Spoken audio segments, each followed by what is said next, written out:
들어서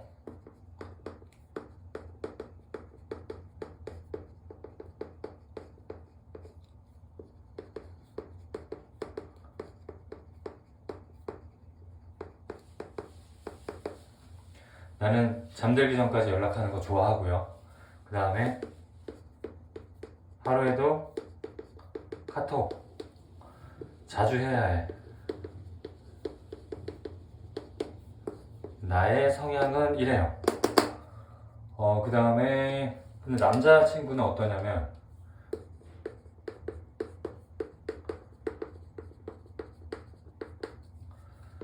일하니까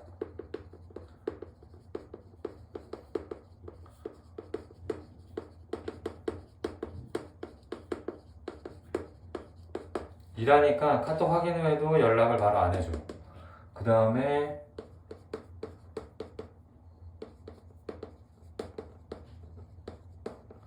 인스타 활동 중인데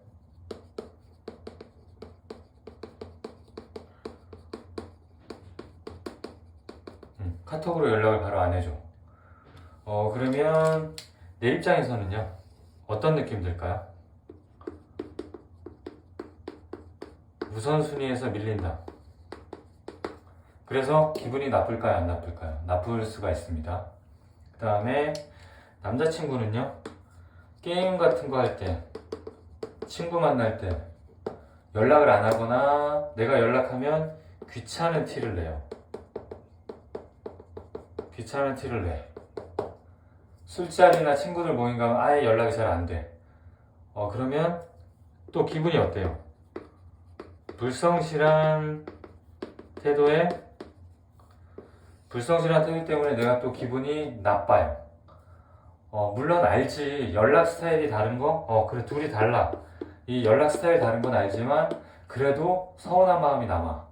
우리가 왜 서운할까요?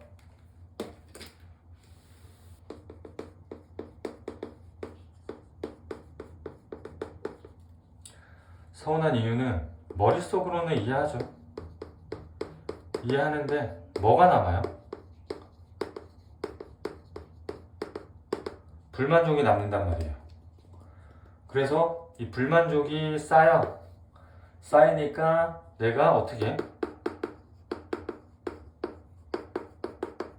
예민하게 반응하게 되죠. 그리고 이걸로 갈등이 심화되고요. 자, 고쳐달라고 부탁도 해. 근데 어떻게 돼요? 안 고쳐져. 고쳐지지가 않는단 말이에요. 그래서 보편적으로는 우리가 연애가 시작되면 여자친구 입장에서는 남자친구가 나를 위해서 여자친구 입장에서는 나를 위해서 어느 정도 헌신하고 희생하고 이렇게 해주기를 좀 바라거든요. 이런 모습들을 바래요. 이런 모습들을 바라고, 헌신과 희생. 그 다음에 만약에 이 여자분이요, 첫 남자친구가 이런 식으로 해줬어, 이렇게 해줬어, 이런 경험을 했는데 그 다음 남자친구가 이렇게 안 해주잖아요. 그러면 이제 또 서운함이 쌓일 수가 있겠죠. 그래서 이 여자 입장에서는 너무 당연한 건데, 또 이 여자친구 주변에는 누가 있어요? 친구, 지인, 가족들까지 다 연락 안 하는 남자를 무심하다고 연락 빨리 해주는 거 당연한 거 아니야? 여친 편을, 이렇게 여자친구 편을 들어준다. 이런 친구, 지인, 가족들 호위무사가 여자 편을 들어주잖아요. 그러면 나는 어떻게 돼? 이 남자는 지금 졸지에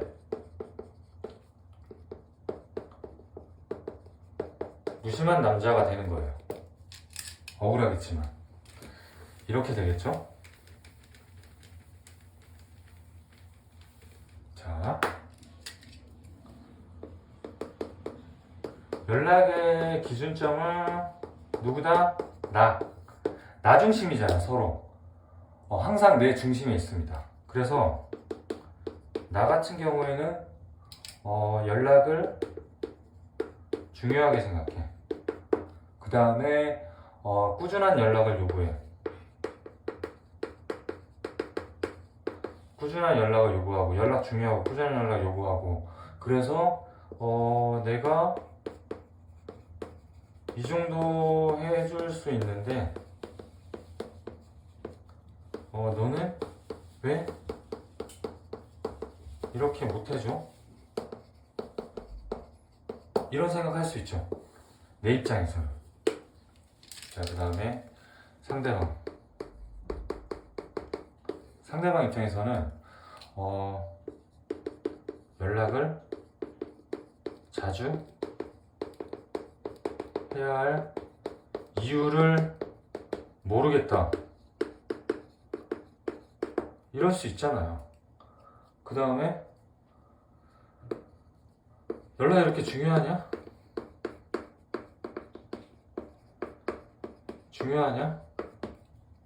마음만 있으면 되는 거지. 연락이 이렇게 중요해? 이게 입장이 지금 상반된단 말이에요. 그래서 우리 이런 연락 성향 있잖아요. 연락 성향은 우리 어릴 적에 가정 환경에서 영향을 받는 경우가 있어요.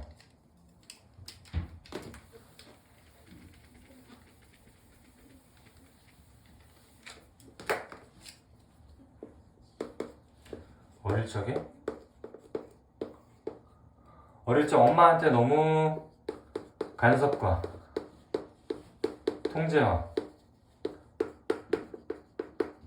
잔소리를 듣고 자란 이 남자친구는 어떻게 될까요?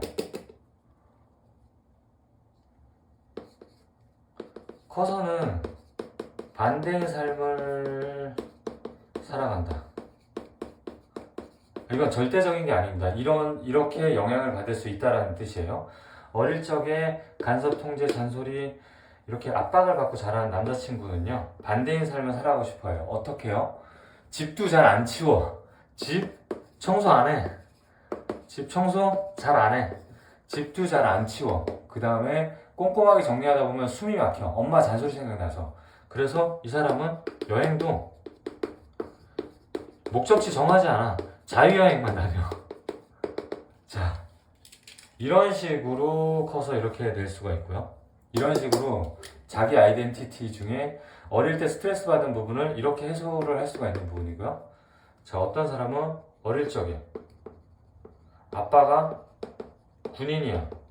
너무 엄격하단 말이야. 그래서 감정 표현을 못해. 아빠 앞에서는. 따뜻하고 든든함보다는 아빠의 정해진 틀, 아빠가 원하는 답변에 맞게 생활을 하단 말이야. 그래서 묻는 말에 보고식으로 아버지가 원하는 답변을 강요받으며 살았다. 이런 사람은 커서 어떻게 될까요? 자, 이런 사람은 커서 어떻게 될까요? 연락을 안 하는 남자가 됩니다. 왜? 여자친구한테 보고를 하기 싫은 거지. 어릴 때도 이렇게 살아왔는데 나 나중에 커서는 진짜 이딴 식으로 보고 안 할 거야. 그래서 연락 안 하는 남자 중에 여자친구한테 보고를 안 하시는 분들이 어릴 적에 이렇게 틀에 묶여서 억압받고 자라신 분들도 계실 수가 있어요. 아까 나는 연락을 중요하게 생각한다 그랬죠? 자, 상대방은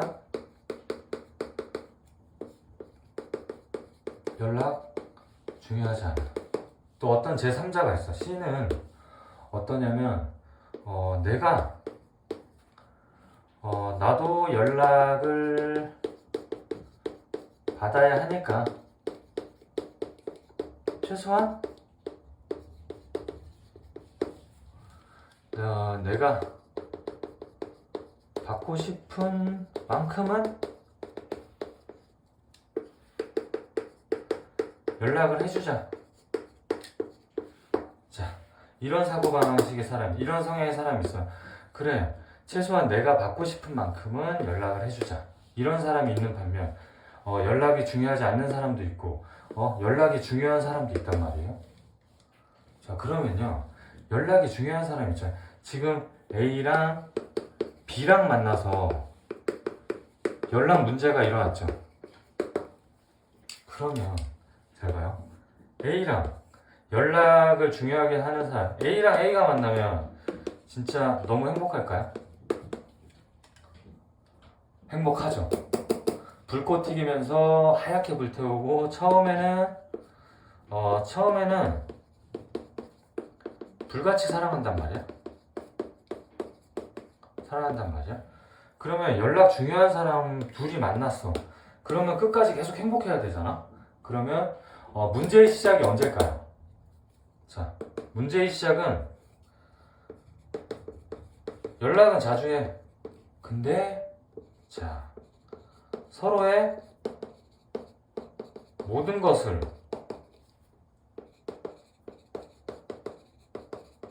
공유할 수 없다는 그것을 확인하는 순간 그때부터 또다시 문제가 시작됩니다. 연락은 자주 하지만 모든 걸 공유할 수는 없잖아요. 서로에게. 그래서 모든 걸 공유할 수 없다. 이런 한계를 느끼는 순간 또 문제가 시작됩니다.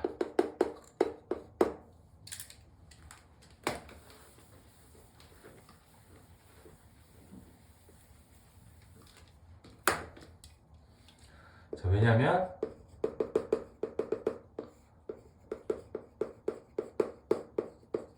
연애를 시작하잖아요. 그러면 시간이 흐르면요, 내 자아가 커져.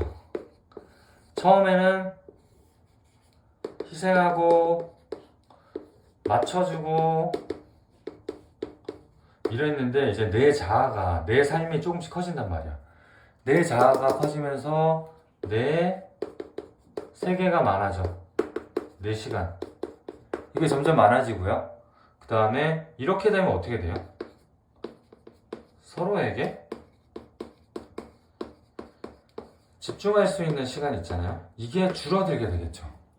이 시간이 줄어들면서 문제가 또 하나둘씩 시작을 합니다. 이게 좀 상대적인 게 어떤 상대를 만나냐에 따라서요. 어떤 상대를 만나냐. 어떤 상대를 만나냐에 따라서 어떨 때는 내가 연락을 많이 하는 사람이 될 수도 있고 어떨 때는 내가 연락을 적게 하는 사람이 될 수도 있어요. 네. 예를 들어서 지영이는 20대 초반 대학생. 자, 준혁이는 20대 후반 직장인이야. 지영이는 연락이 중요해. 연락이 중요하고 연락은 애정을 나타내는 척도다. 이렇게 생각을 한단 말이야. 20대 초반일수록 연락 쪽에 중요도를 높게 생각을 합니다. 보통은요. 네, 당연한 거예요. 그래서 근데 준혁이는 직장이다 보니까 회식에다가 바쁘고 술자리도 많고 그래서 준혁이는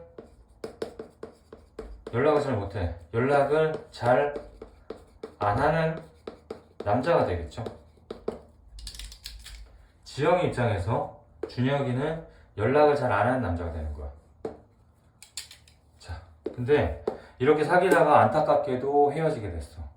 근데 준혁이가 너무 힘들다 보니까 너무너무 힘들어서 준혁이의 직장 동료 연상 누나를 만나게 됐어. 누나를 만나서 준혁이랑 이렇게 다시 사귀게 된 거지. 어떻게 보면 누나가 리바운드가 될 수가 있어. 그래서 새로 사귄 이 누나분은요, 준혁이가 이전 연애할 때 연락 문제로 갈등 겪은 걸 알기 때문에 준혁이한테 이 누나는 준혁이가 연락 문제로 힘들어했기 때문에 연락을 잘 안 해. 준혁이를 배려한다고. 그래서 준혁이는 누나가 연락이 잘 안 와. 연락이 안 와, 잘. 그러니까 이제 준혁이가 어떤 생각을 하냐면 연락이 잘 안 오니까 이 누나가 사랑하는 거 맞아? 사랑하는 거 맞아? 이렇게 지금 부정적인 생각이 하는 거지. 왜? 서운하니까. 은근 서운한데?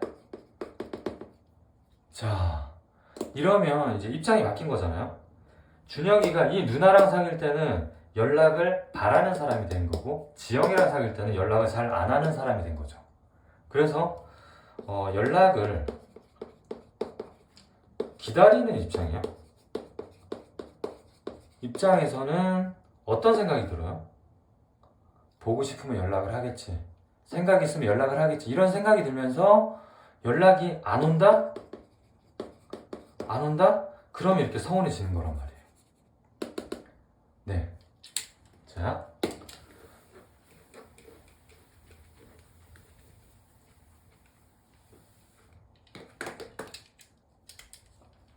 자, 그럼 결론은 정작 연락을 안 하던 사람도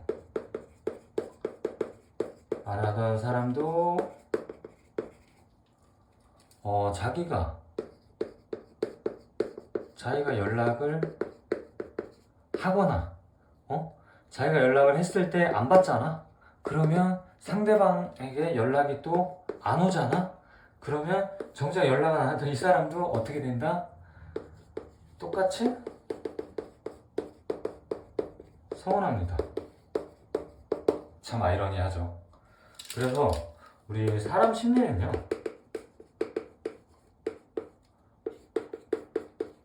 계속해서 나를 찾고 나한테 관심을 가지고 나를 궁금해하던 그런 상대방이 어느 순간 그걸 하지 않으면 어떻게 돼요? 굉장히 불안하게 됩니다. 불안. 이 불안 감정이 생기기 때문에 연락 문제가 발생을 하는 겁니다. 네? 그래서 이렇게 생각하시면 돼요. 연락 빈도가 원래 낮은 사람 있잖아요. 사람 성향상, 자, 연락을 원래 자주 안 하는 사람, 연락 빈도가 원래 낮았던 사람 있잖아요. 원래 낮았던 사람은요, 그냥 우리 습관 차이로 우리가 이 정도로 받아들여 주시면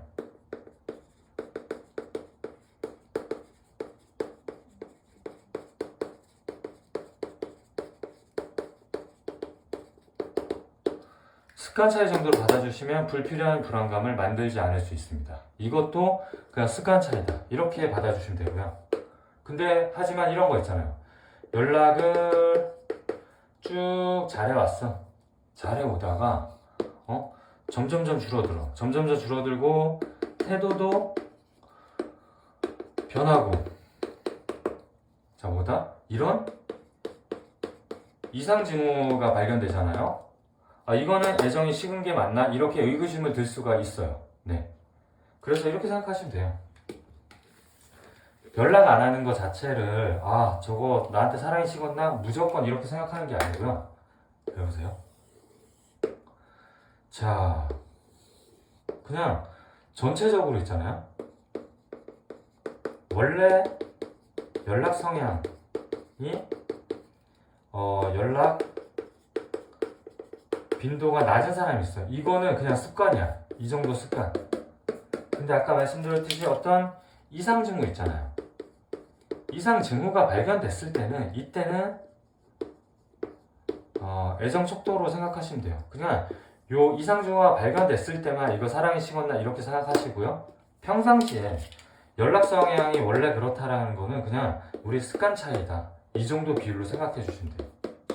이거는 나쁜 게 아니에요. 원래 그런 거니까. 다른 거니까. 얘는 나쁜 거고. 전체적으로 얘로 생각하시면 안 된다는 얘기죠. 그래서 정리를 해볼게요. 자, 그래서 연락 성향은 내 남자 혹은 내 여자의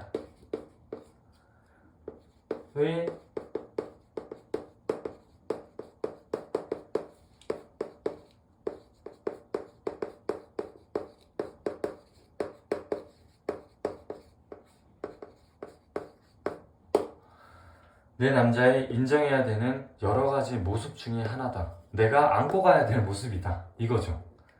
그래서 이 연락 성향을요, 그냥 입맛이나 선호하는 취미, 옷 입는 스타일, 경제관념, 또 뭐가 있을까요?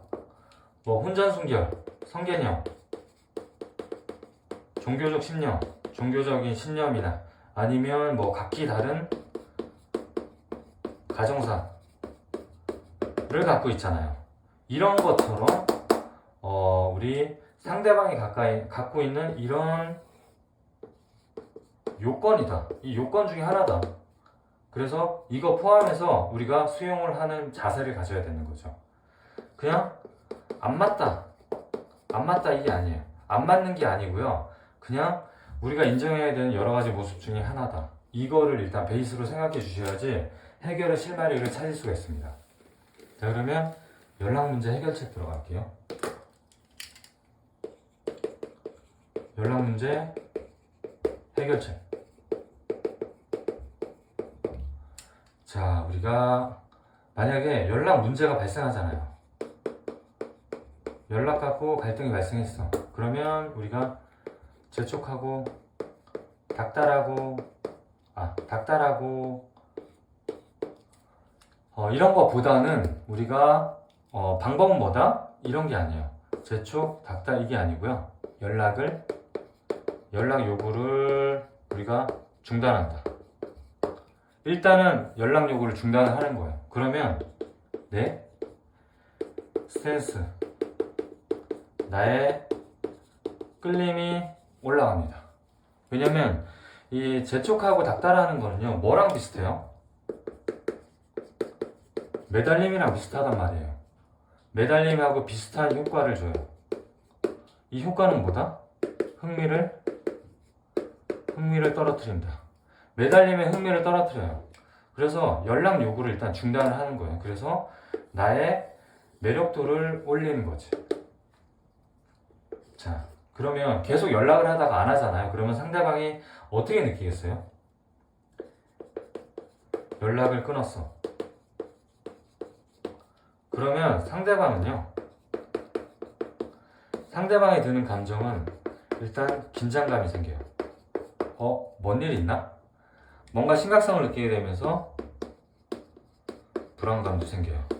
긴장감과 불안감이 생겨야지 내 매력도가 올라갑니다. 매력. 이 매력을 유지하려면 긴장감이 있어야 돼요. 항상. 그래서 이런 식으로 연락을 우리가 중지하면서 내버려 두는 거예요. 그래서 상대방이 나의 변화에 바뀌는지 기다려준다. 얼마나 큰 결심을 했어. 연락을 중지하는 거. 재촉을 하지 않고 닥달하지 않는 거. 얼마나 큰 결심을 했어. 내가 먼저 변한 다음에 상대방이 내 변화에 상대방도 변하는지, 상대방이 바뀌는지 기다려줘야 돼요. 그래서 그래도 바뀌지 않잖아요. 그러면 자, 그래도 바뀌지 않아. 그러면 우리 연락 부분에 관해서만 최소한의 마지노선을 정해서 구체적으로 얘기해서 협의한다. 어떻게? 자, 예를 들면 오빠, 연락 횟수가 중요한 게 아니야. 내가 혼자라는 느낌을 받고 싶지 않아서 그래. 그렇다고. 그래서 만나면 꼭 한번 안아주거나 아니면 가끔씩이라도 전화할 때 사랑한다고 말해주면 고맙겠어. 이렇게 남자들한테는 구체적으로 얘기해줘야 돼. 하나만 주면 돼. 만날 때마다. 그 다음에 일주일에 몇 번이라도 사랑한다고 말해주면 고맙겠어. 이런 걸 진짜로 해주잖아요. 그러면 반드시 우리는 보상을 해줘야 돼. 보상은 특별한 게 없어요. 칭찬해주면 됩니다. 아구 잘했어. 고마워. 잘했어. 역시 오빠가 최고야. 오빠 멋져. 나 오빠 믿어. 나 오빠 신뢰하니까 이렇게 잘 견딜 수 있는 거야. 너무 고마워. 이런 식으로 보상을 해주면 이게 습관이 됩니다. 네? 그리고 뭐 이런 거 있잖아요. 일과 시간에 바쁘니까 퇴근 후에라도 목소리 한 번이라도 들을래? 뭐 이런 식으로 구체적으로 원하는 거를 얘기를 하셔갖고 이렇게 보상을 해주시면 됩니다. 네?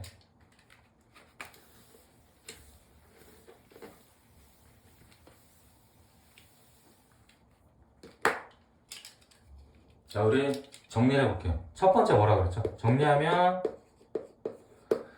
아까 뭐라 그랬죠? 일단은 내가 닥달하지 말고 연락 요구를 중단하고 상대방이 변하는지 기다려줘. 그 다음에 만약에 이래도 바뀌지 않잖아요. 그러면 최소한의 마지노선 요구사항을 구체적으로 알려주고 그게 실행이 됐을 때 보상을 해준다. 칭찬. 이렇게 해서 습관을 들인 겁니다. 자, 이렇게 하나 정리가 됐고요. 자, 우리 장기적으로 봤을 때는 우리 연애와 내 라이프 스타일 있잖아. 연애랑 라이프 스타일이 균형이 맞아야 돼요. 장기적으로 봤을 때. 잘 보세요. 이게 연애고. 자, 내 삶이 요 정도야. 그러면 연애 감정이 훨씬 큰 거죠. 살아가면서. 이렇게 되게 되면 이 연애 감정은 뭐예요? 이 연애 감정은요, 이만큼의 크기만큼 얘는 뭐다? 내가 상대방에게 원하는 감정이란 말이야. 이 정도 크기가. 상대방이 이걸 다 감당하지 못하면 내가 또 불만족이 생긴단 말이야. 그래서 내가 생각하는 만큼 상대방에게도 요구하게 되고 그게 충족이 안 되면 둘의 관계가 또 삐걱거리게 되잖아요. 그쵸? 나만 볼게요. 나. 자, 싱글일 때 나는 내 삶이 이게 전체야. 내 삶에 내가 전부였잖아요. 그쵸? 연애 초반일 때, 자, 내 삶은 요 정도로 줄어들고요. 연애 감정이 이렇게 엄청나게 커진단 말이야. 원래 나는 그냥 내 삶이 전부였어. 이렇게 되죠.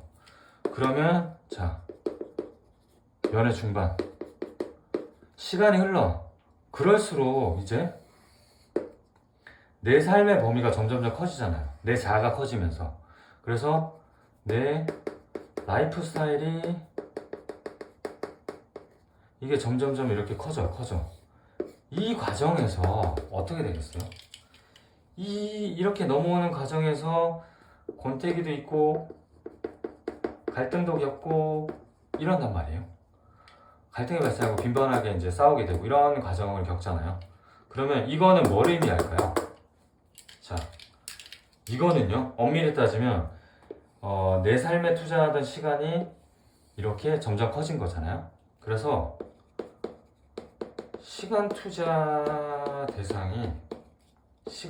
대상이 옮겨간 거지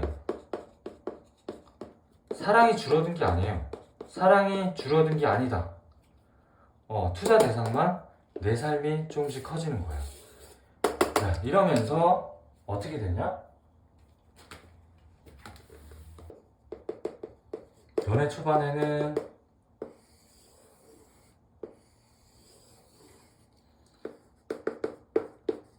연애 감정이 이만큼이야. 얘, 나, 상대방. 내 삶은 요만큼밖에 없어. 연애 초반에는 이렇게 살잖아요. 근데 얘가 궁극적으로는 이렇게 돼야 돼요.